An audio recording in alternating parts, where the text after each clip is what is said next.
여러분 이제 어느덧 요한계시록이 17장에 접어들었습니다. 이제 몇 장 안 남았죠? 그렇죠? 18, 19, 20, 21, 22 5장 남았는데요. 그만큼 더 우리 예수님께서 재림하시는 그 영광스러운 광경에 조금씩 다가갈수록 제 마음 준비하는 이 마음이 참 즐거워지고 또 그때를 또 여러분들에게 어떻게 은혜를 나눌지 고민하면서 준비하게 됩니다. 그런데 제가 문제가 있더라고요.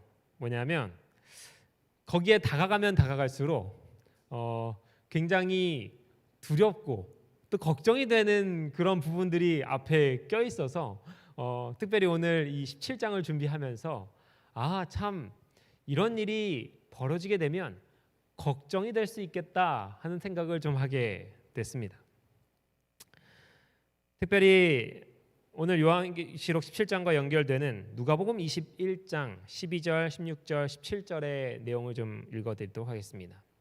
이 모든 일 전에, 그러니까 예수님께서 재림하시기 전에 내 이름으로 말미암아 너희들에게 손을 대어 박해하며 회당과 옥에 넘겨주며 임금들과 집권자들 앞에 끌어가려니와 심지어 부모와 형제와 친척과 벗이 너희를 넘겨주어 너희 중에 몇을 죽이게 하겠고 또 너희가 내 이름으로 말미암아 모든 사람에게 미움을 받을 것이나. 여러분 이 말씀은 예수님께서 십자가를 앞두고 제자들에게 이제 경고로 써주신 말씀입니다. 제자들에게 1차적으로는 제자들에게 해당되는 말씀이지만 또 멀게는 이제 남은 자손인 우리들에게도 주님께서 마음을 준비하라고 이렇게 해주시는 말씀이기도 합니다. 또 이것이 앞으로 일어날 일뿐만이 아니라 이전에도 있었던 일입니다. 과거 우리나라에도 있었고 과거 이스라엘 백성들이 이제 초대교회가 이제 막 번창하고 있을 때에 이러한 일들이 계속 있어 왔습니다. 그들은 로마 군병들에게 끌려가고 또 그곳에서 많이 피를 흘리고 순교하고 말았죠.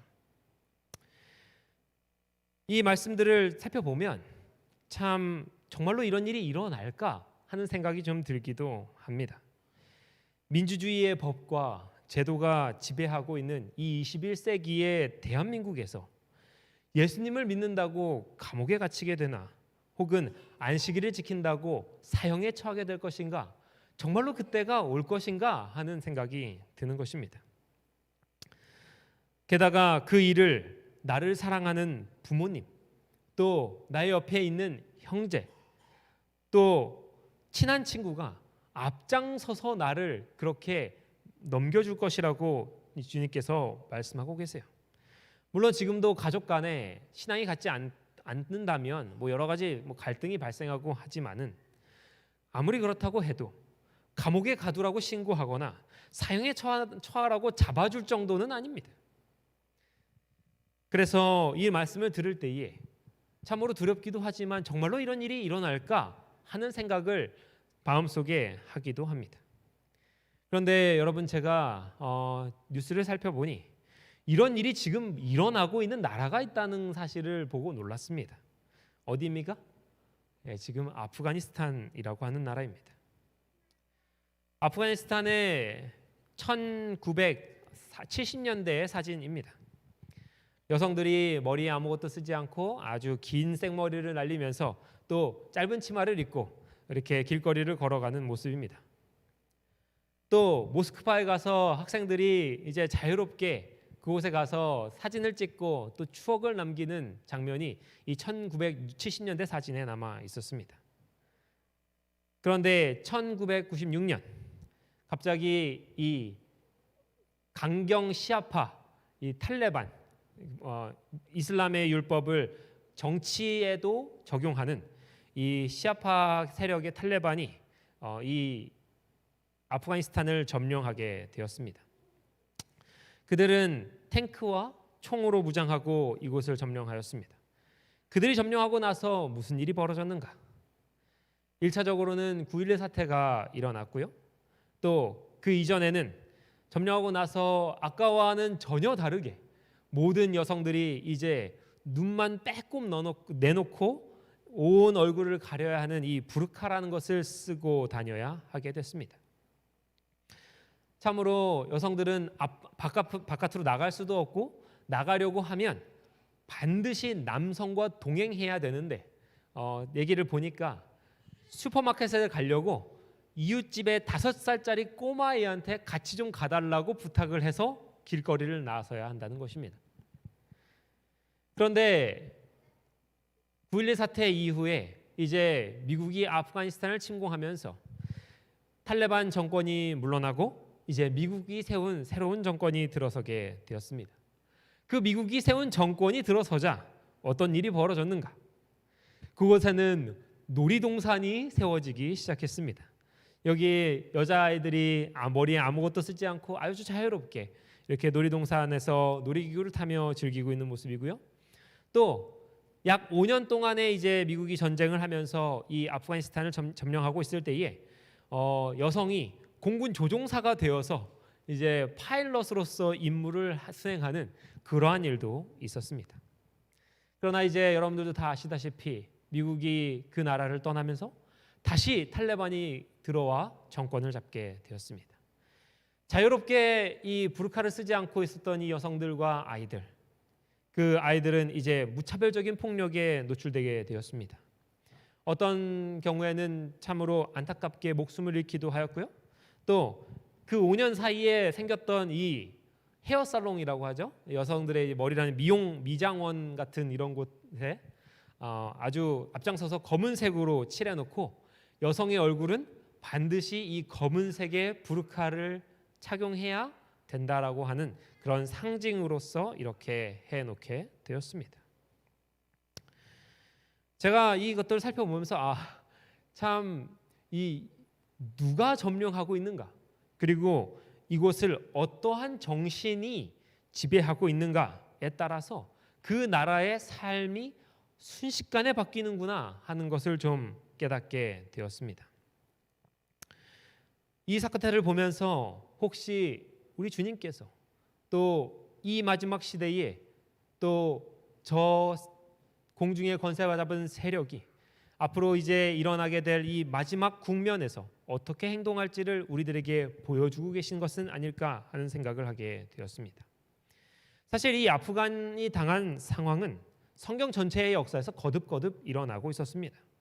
출애굽기에 보면 출애굽기 1장 8절에 요셉을 알지 못하는 새 왕이 일어나 애굽을 다스리더니라고 하는 단 한마디의 말로 앞과 뒤가 송두리째 바뀌는 장면을 볼 수 있습니다. 출애굽기 이전의 창세기 마지막 부분에서는 요셉이 애굽의 7년 가뭄에서 구해낸 구국의 영웅이었어요. 그리고 요셉의 가족들, 즉 이스라엘 백성들은 그 애굽 땅에 온 귀빈들이었습니다. 그렇게 귀빈 대접을 받으면서 몇십 년간을 있었는데 갑자기 나라의 주권자가 바뀌자 그들의 처지가 순식간에 귀빈에서 노예의 처지로 바뀌게 되었습니다. 이제는 갓 태어난 아이로부터 2살 된 남자 아이까지 남자라면 모두 다 서슴없이 강물에 던져버려 죽여야만 하는 그러한 어떤 민족에 있어서 해충과 같은 그러한 뭐라 그러죠? 죄송합니다. 그러한 상황이 맞닥뜨리게 되었습니다. 또한 이 일뿐만이 아닙니다. 역대하 33장에 보면 히스기야 왕과 또 므낫세 왕의 이 변경되는 이 주권이 바뀌는 그러한 장면이 나옵니다. 여기 이렇게 말합니다. 그의 아버지 히스기야가 헐어버린 산당을 다시 세우며 바알들을 위하여 제단을 쌓으며 아세라 목상을 만들며 하늘의 모든 1월 성신을 경배하며 섬기며. 히스기야 왕이 정말로 각고의 노력을 끝에 유다 땅에 이스라엘 땅에 이제 모든 산당을 제하고 또 하나님만을 오직 주님으로 모시는 그러한 영적인 개혁을 이루어냈습니다. 그런데 이제 히스기야가 죽고 므낫세가 왕이 되자마자 그 15살 왕이 온 유다의 모든 종교적인 개혁을 다시 뒤집어 놓게 된 것입니다. 여기 9절에 이렇게 말합니다. 유다와 예루살렘 주민이 므낫세의 꾀임을 받고 악을 행한 것이 여호와께서 이스라엘 자손 앞에서 멸하신 모든 나라보다 더욱 심하였더라. 누가 왕이 되느냐에 따라 온 나라의 상황이 송두리째 바뀌는 일이 지금도 있었고 또 과거에도 있었던 사실을 우리는 성경을 통해 알게 됩니다. 이제 계시록 17장은 그 마지막 절에 이렇게 말합니다. 또 내가 본 그 여자는 땅의 왕들을 다스리는 큰 성이라 하더라. 네, 오늘 요한계시록 17장에 나오는 주인공은 바로 음녀입니다. 마지막 시대에 왕들의 사상과 왕들의 생각을 조종하고 또 자신의 말대로 듣게 할 그러한 세력이 나타날 것임을 오늘 주님께서 말씀하고 계십니다. 또한 이 세력이야말로 아까 살펴본 누가복음 21장 부모가 형제가 또 친구가 서로 잡아주고 감옥에 가두고 또 신앙을 제한하는 그러한 일들을 할 가장 앞장서서 할 세력임을 오늘 이 성경은 말하고 있습니다. 여러분, 참 이런 일이 진짜로 벌어진다면 아프가니스탄과 같은 상황이 오늘날 저와 여러분의 이 대한민국에 벌어지게 된다면 참으로 두려운 일 아니겠습니까? 참으로 우리의 신앙에 굉장히 큰 어려움을 당하게 되지 않겠습니까? 지금이야 코로나 때문에 교회에 오는 것이 제한된다고 하지만 우리의 집에서 여전히 우리는 기도할 수 있고 찬양할 수 있고 또 언제나 설교를 틀어놓고 하나님의 말씀에 접속할 수 있습니다. 그러나 만약 아까와 같은 상황 또 아프가니스탄과 같은 상황이 이루어진다면 그것조차도 장담할 수 없는 상황이 되는 것입니다. 이럴 때에 우리는 어떻게 해야 될 것인가? 성경은 과연 그러한 상황이 되었을 때 우리에게 어떻게 하라고 말하고 있는가? 오늘 요한계시록 17장 18절에 저 마지막 뒷부분에 한 단어를 좀 주목해 주시길 바랍니다. 그 여자는 땅의 왕들을 다스리는 무슨 성이라? 큰 성이라. 그런데 여러분, 성경에 큰 성이라고 하는 별명을 가진 도시가 있어요. 어떤 도시입니까? 큰 성 바벨론. 즉 이 여자는 바벨론의 세력이라는 말입니다. 그런데 이 바벨론의 세력에 대해 오늘 주님께서는 예레미야 42장 11절에 이렇게 말합니다. 여호와의 말씀이니라 너희는 너희가 두려워하는 어디의 왕을? 바벨론의 왕을 뭐하지 말라? 겁내지 말라. 내가 너희와 함께 있어 너희를 구원하며 그의 손에서 너희를 건지리니 두려워하지 말라. 오늘 저와 여러분은 이 음녀 바벨론의 세력에 대해서 살펴볼 것입니다. 그 음녀의 세력은 참으로 크고 놀라운 것으로 묘사합니다. 이 책을 쓰는 요한은 그 장면을 보고 놀라고 또 놀랐다고 이야기합니다. 그러나 그 와중에 우리가 반드시 명심해야 될 것은 그 장면을 우리 주님께서 우리들에게 겁내라고 주신 것이 아니요, 우리 주님께서 그 강하고 또 모든 것을 정복할 만한 그런 힘이 있는 자에게서부터 건져내시겠다고 하는 약속으로 주셨다는 사실을 기억하셔야 될 것입니다. 그럼 이제 이 시간 함께 계시록 17장의 본문을 살펴보도록 하겠습니다. 계시록 17장 1절부터 2절입니다. 또 7 대접을 가진 7 천사 중 하나가 와서 내게 말하되 말하여 이르되 이리로 오라. 많은 물 위에 앉은 큰 음녀가 받을 심판을 내게 보이리라. 땅의 임금들도 그와 더불어 음행하였고 땅에 사는 자들도 그 음행의 포도주에 취하였다 하고. 먼저 여기 음녀라는 말이 나옵니다. 이 음녀의 정체가 무엇일까? 시편 73편 27절은 이렇게 말합니다. 무릇 주를 멀리하는 자는 망하리니 음녀같이 주를 떠난 자를 주께서 다 멸하셨나이다. 여기 시편 기자는 음녀에 대해서 이렇게 정의합니다. 한때 하나님의 편에 섰으나 그 자리를 떠난 자. 이 말씀을 처음으로 적용한 것이 이 에스겔 16장인데요. 에스겔 16장에는 이제 하나님께서 이스라엘 백성들에 대해서 이렇게 조언하시고 또 권면하시는 말씀이 있습니다. 특별히 이스라엘 백성들이 이제 애굽과 아수르, 바벨론의 우상들을 받아들이고 또 그 나라들에 의지하여 무언가 세력을 펼쳐보려고 할 때에, 그리고 그 나라들과 함께 통혼할 때에 주님께서 이스라엘을 보고 하신 말씀입니다. 그러므로 너 음녀야 여호와의 말씀을 들을지어다. 그러므로 오늘 이 계시록 17장에서 말하고 있는 이 음녀는 그 정체가 분명합니다.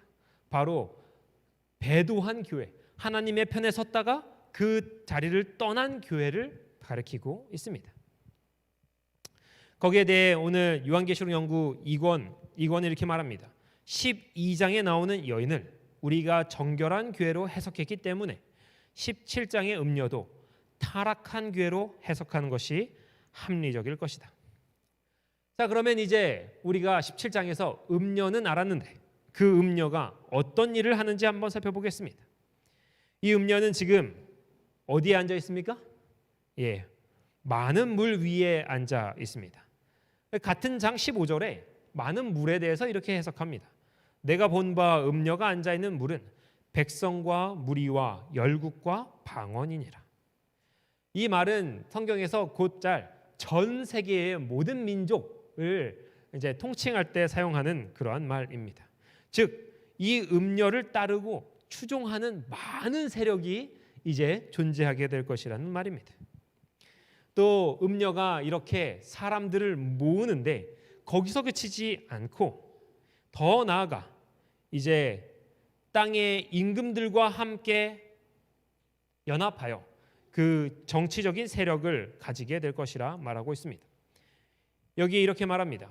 곧 성령으로 나를 데리고 광야로 가니라. 내가 보니 여자가 붉은 빛 짐승을 탔는데 그 짐승의 몸에 참람된 이름들이 가득하고 7 머리와 10뿔이 있으며 그 여자는 자줏빛과 붉은빛 옷을 입고 금과 보석과 진주로 꾸미고 손에 금잔을 가졌는데 가증한 물건과 그의 음행에 더러운 것들이 가득하더라. 그 이마에 이름이 기록되었으니 비밀이라 큰 바벨론이라 땅의 음녀들과 가증한 것의 어미라 하였더라. 여기 이 여자가 이제 그 모든 세력, 모든 임금들과 함께 연합하는 것을 넘어서서 이제 붉은빛 짐승을 타고 등장합니다. 그녀가 타고 있는 이 짐승은 7 머리와 10뿔이 있어요. 여러분 혹시 7 머리와 10뿔을 들으면서 생각나는 장면이 없으십니까? 계시록 12장에 붉은 용이 나오는데 그 용에게 머리가 몇 개예요? 7개고 뿔이 10개였어요. 또 하나 또 나옵니다. 계시록 13장에 짐승이 등장하는데 이 짐승에게도 머리가 몇 개예요? 7개였고 또 뿔이 10개였습니다. 이제 이 여인이 타고 있는 짐승은 17 머리와 10뿔이 있는데 몸이 어떤 색이에요? 붉은색이에요. 이 말은 무슨 뜻인가? 이 여인이 타고 있는 이 짐승은 바로 온 세상의 정치 세력이 하나로 연합한 정치 연합 세력을 말하고 있습니다. 그 연합 세력이 어떠한 정신으로 일할 것인가? 바로 붉은색 용의 정신, 사단의 정신으로 일하게 될 것이라는 것입니다. 또한 그가 이전에 행했던 모든 일들, 그 이전에 나라들이 하나님의 백성들을 핍박했던 모든 일들을 답습하여 이 마지막 때에도 이 여자와 함께 연합하여 행할 것이라고 하는 그러한 말을 하고 있는 것입니다. 우리가 앞으로 보게 될 이 정치적과 종교적인 이 모든 이 장면들은 바로 종교와 정치의 완전한 결합을 보게 될 것입니다. 이 음녀에 탄 이 짐승과 이 음녀 자체가 모두 다 바벨론이라고 하는 이름을 가지고 있으며 또 이 세력이 이제 앞으로 하게 될 것은 바벨론의 정신, 즉 하나님을 떠나 우상으로서 모든 사람들의 마음을 미혹하여 사람들을 하나님에게로부터 떠나게 하는 일을 하게 될 것입니다. 어떻게 보면 여기에 나오는 이 음녀와 앞서 살펴보았던 이 정결한 처녀. 이 두 대상은 같은 대상이라고 할 수 있을지 모르겠습니다. 왜냐하면 계시록 12장에 시작할 때는 이 정결한 처녀가 나와요. 그런데 시작 마칠 때에 이 여성이 어떻게 됐는지가 나오지 않습니다. 그저 남은 자손, 여자의 남은 자손에 대한 이야기로 끝을 맺습니다. 그래서 이 정결한 여인으로 시작하였던 교회의 역사가 이제 이 교황권으로 넘어가면서 결국 이 음녀로서 정치 세력과 결탁하여 하나님의 남은 백성을 대적하게 된다고 오늘 우리 이 교재는 말하고 있는 것입니다. 둘 사이에 참으로 시작한 것도 같았고 또 이 마지막 시대에 서게 될 백성이 여자의 남은 백성임에도 불구하고 이제 음녀와 이 남은 백성 사이에는 그 어떠한 공통점도 없게 될 것입니다. 그렇다면 이제 이 세력이 언제 등장할 것인가? 계시록 17장 8절에서 10절에 있는 말씀입니다. 내가 본 짐승은 전에 있었다가 지금은 없으나 장차 무저갱으로부터 올라와 멸망으로 들어갈 자니 땅에 사는 자들로서 창세 이후로 그 이름이 생명책에 기록되지 못한 자들이 이전에 있었다가 지금은 없으나 장차 나올 짐승을 보고 놀랍게 여기리라. 지혜 있는 뜻이 여기 있으니 그 일곱 머리는 여자가 앉은 일곱 산이요 또 일곱 왕이라. 다섯은 망하였고 하나는 있고 다른 하나는 아직 이르지 아니하였으나 이르면 반드시 잠시 동안 머무르리라. 정확한 시대를 우리가 하나님께서 어떤 날이나 그런 것들로 정해주지 않으셨기 때문에 알 수는 없습니다. 그러나 오늘 여기에 줄쳐진 이 장면들을 통하여 지금 요한이 지금 지나고 있는 시대가 이 시대였고 또 그것을 통하여 지금 우리는 어느 시대를 통하고 있는지 짐작해 볼 수 있는데요. 먼저 여기서 말하고 있는 일곱 머리, 일곱 산, 또 일곱 왕. 이 일곱 왕은 누구일까? 요한의 시대에 이미 다섯은 망하였다 이렇게 성경은 말합니다. 따라서 우리가 거기에 따라 살펴보면 애굽, 아수르, 바벨론, 페르시아, 그리스라고 하는 결론을 얻을 수가 있게 됩니다. 그리고 하나는 있다라고 하는 말로 미루어 보아 요한의 당시에 여전히 존재하고 또 온 세상을 통치하며 가장 앞장서서 하나님의 백성을 핍박했던 나라 바로 이교 로마임을 우리는 알 수 있습니다. 바로 이 이교 로마의 시대에 요한이 살고 있었습니다. 그렇기에 오늘 이 천사는 다섯은 망하였고 하나는 지금 네가 있는 이 시대이다 이렇게 말한 것입니다. 그런데 이제 여기에 하나가 더 등장하는데 무엇이라 하냐면 다른 하나는 아직 이르지 아니하였다라고 말하는 것입니다. 과연 이교 로마의 뒤에 등장할 그 이르지 않은 세력은 무엇인가? 우리가 다 알다시피 바로 교황 로마가 그 세력이 되는 것입니다. 그런데 이 교황 로마에 대해서 오늘 이 계시록 17장은 조금 더 자세하게 설명하고 있습니다. 11절에서 13절은 이렇게 말합니다. 전에 있었다가 시방 없어진 짐승은 여덟째 왕이니 일곱 중에 속한 자라. 저가 멸망으로 들어가리라. 내가 보던 열뿔은 열 왕이니 아직 나라를 얻지 못하였으나 다만 짐승으로 더불어 임금처럼 권세를 일시 동안 받으리라. 저희가 한 뜻을 가지고 자기의 능력과 권세를 짐승에게 주었더라. 여기 말하고 있는 이 여덟째 왕은 과연 누구인가? 시방 전에 있었다가 시방 없어진 짐승이라고 말하고 있습니다. 요한계시록 13장 3절에는 여러 머리 가운데 하나가 상하여 죽게 된 것 같으니 그 상처가 나음에 온 땅이 이상히 여겨 따랐다라고 말하고 있습니다. 그때의 13장에서 말했던 그 죽게 되었던 머리는 교황 로마를 말하는 것이었어요. 그런데 오늘 요한계시록 17장 11절 전에 있었다가 다시 돌아올 왕, 이 왕을 연결하여 보면 바로 이 여덟째 왕이 누구예요? 교황 로마.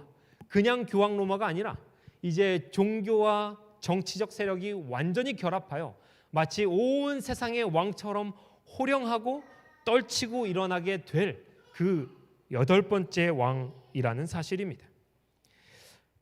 여러분, 지금 우리가 살고 있는 시대가 어디 시대에 속하여 있습니까? 바로 요한의 시대를 넘어서 이제 7째 왕의 시대도 넘어서 이제 7째 왕과 여기 말하는 8째 왕의 사이에 서 있습니다. 그런데 여기 말하는 것처럼 8째 왕인데 7째에 속한 자라, 저가 무엇하리라? 멸망으로 들어가리라. 이제 8째 왕이 나타나면 곧바로 그가 잠시간의 세력을 떨치고 또 그가 위력을 발휘할 것이지만 곧 멸망에 들어갈 것, 예수 그리스도의 재림이 있을 것이라고 오늘 요한계시록 17장은 우리들에게 말하고 있는 것입니다. 여러분, 세상의 모든 국가 그리고 종교와 정치를 막론하고 그들이 남은 자손의 적이 되어 일어날 것을 오늘 요한계시록 17장은 말하고 있습니다. 여러분, 우리가 처음에 시작할 때 말했던 것과 같이 만약 그런 상황이 우리에게 닥친다면, 우리가 성경책도 마음대로 들고 다니지 못하고 예수 그리스도에게 기도하는 것도 마음대로 하지 못한다면, 안식일에 교회에 와서 예배드리는 것이 지금보다도 더욱 힘들어진다면 여러분, 그 때를 두려워하시겠습니까? 그때를 위하여 걱정하시겠습니까? 그러나 오늘 이 요한계시록 17장은 걱정하지 말라고, 우리 예수 그리스도께서 어린 양이요 만왕의 왕이신 주께서 그때에 승리를 거두실 것이라고 오늘 우리에게 약속하고 계십니다. 요한계시록 17장 14절 18절을 제가 읽겠습니다. 저희가 어린 양으로 더불어 싸우려니와 어린 양은 만주의 주시오 만왕의 왕이심으로 저희를 이기실 터이요 또 그와 함께 있는 자들 곧 부르심을 입고 빼내심을 얻고 진실한 자들은 이기리로다. 또 한 가지 부분을 좀 읽어드리겠습니다. 내가 본 바 이 열불과 짐승이 음녀를 미워하여 망하게 하고 벌거벗게 하고 그 살을 먹고 불로 아주 사르리라. 여러분들이 지금 보시는 이 장면은 두 가지 전쟁이 한 번에 묘사되고 있습니다. 한 전쟁은 음녀와 또 그와 함께 결탁한 세력과 어린 양의 전쟁입니다. 두 번째 전쟁은 이 음녀와 짐승, 음녀가 지금 타고 있는 이 짐승의 세력과의 전쟁입니다. 먼저 이 두 번째 전쟁을 좀 살펴보겠습니다. 왜 짐승과 이 열불이 음녀를 미워하여 서로를 공격하고 마침내 음녀를 먹고 불로 아주 사르는가? 이것은 그들이 마지막에 이 바벨론의 세력에 속았음을 알고 그들이 이 바벨론의 세력으로 인하여 더 이상 돌이키지 못할 지점까지 이끌려왔음을 알고 그들이 분노하여 이제 이 음녀를 배신하고 그 음녀의 세력을 완전히 멸망시킬 것이라는 내용입니다. 또한 그 위에 이제 그리스도께서 이기신다는 장면은 어떤 장면인가? 첫째 장면을 이렇게 말합니다. 어린 양이 이기시리라. 제가 사도행전 589쪽을 좀 읽어드리도록 하겠습니다. 어린 양이라고 함은 당신의 은혜를 거절하는 자들에게는 매우 무서운 유다의 사자가, 순종하고 충실한 자들에게는 하나님의 어린 양이 되실 것이다. 우리 그리스도 예수께서 이제 그분께 순종하고 또 충성하는 자들에게는 하나님의 어린 양으로 나타나셔서 이 모든 전쟁을 이기시고 또 우리를 구원하시겠다는 말씀이십니다. 두 번째로 이 예수를 만왕의 왕이라고 하였는데 이 만왕의 왕은 무슨 뜻인가? 여기 부분도 제가 읽어드리겠습니다. 들어보십시오.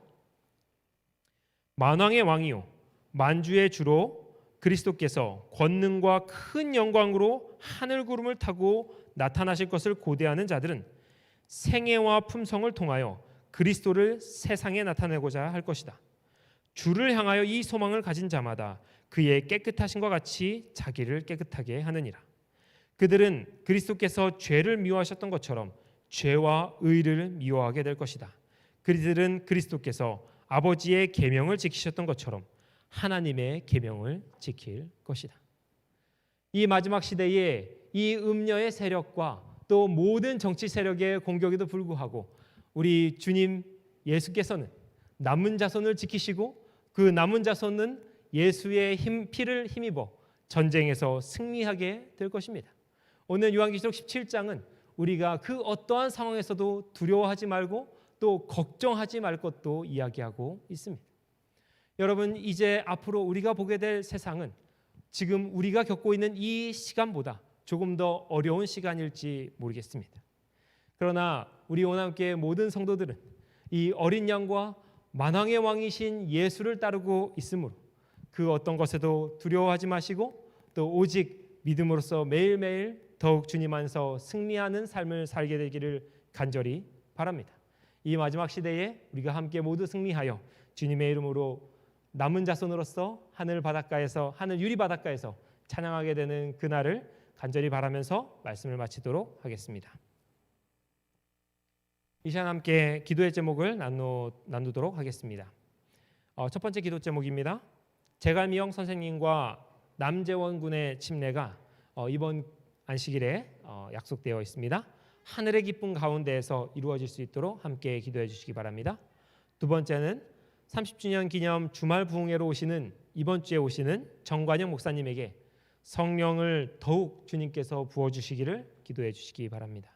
세 번째로 함께 나누었던 아프가니스탄 난민들과 주민들에게 주님의 선하신 통치가 이루어지기를 함께 간절한 마음으로 기도하시겠습니다.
함께 기도하시겠습니다. 만주해 주시오 만왕의 왕신 아버지 하나님, 이 시간 저희들 어린 양 되시는 예수님의 피를 의지하여 당신의 보좌 앞으로 나아갑니다. 이 마지막 시대에 우리를 당신의 남은 자손으로 불러주셨습니다. 그러나 우리는 연약하여 때때로 넘어지고 실패하기 일쑤입니다. 우리에게 당신의 담없는 자비를 부어주시고 사랑의 손길로 일으켜 주시옵소서. 이 마지막 시대에 우리를 끝까지 남은 주님의 백성으로 굳게 설 수 있도록 도와주시옵소서. 사단의 세력과 또 배교한 교회, 또 정치의 모든 세력들이 앞으로 남은 자손들을 핍박할 것이 성경에 약속되어 있으나 그 예언보다도 더 큰 승리의 약속이 우리에게 주어져 있사오니 이제 우리가 그 약속을 의지하여 당신께 더욱 충성하고 또 믿음으로 든든히 설 수 있게 하옵소서. 오남교회 모든 성도들이 지금 코로나로 인하여 함께 교회에 나와 찬양하거나 또 함께 기도하거나 말씀을 자유롭게 나누지는 못하오나 그럼에도 불구하고 우리들의 가정과 무릎 꿇는 모든 장소에 함께 하여 주시옵소서. 우리가 오늘 이 시간 올려드린 세 가지 제목의 기도를 들으시고 또한 당신의 담없는 능력으로 응답하여 주시옵기를 예수님의 이름으로 간절히 기도드렸습니다. 아멘.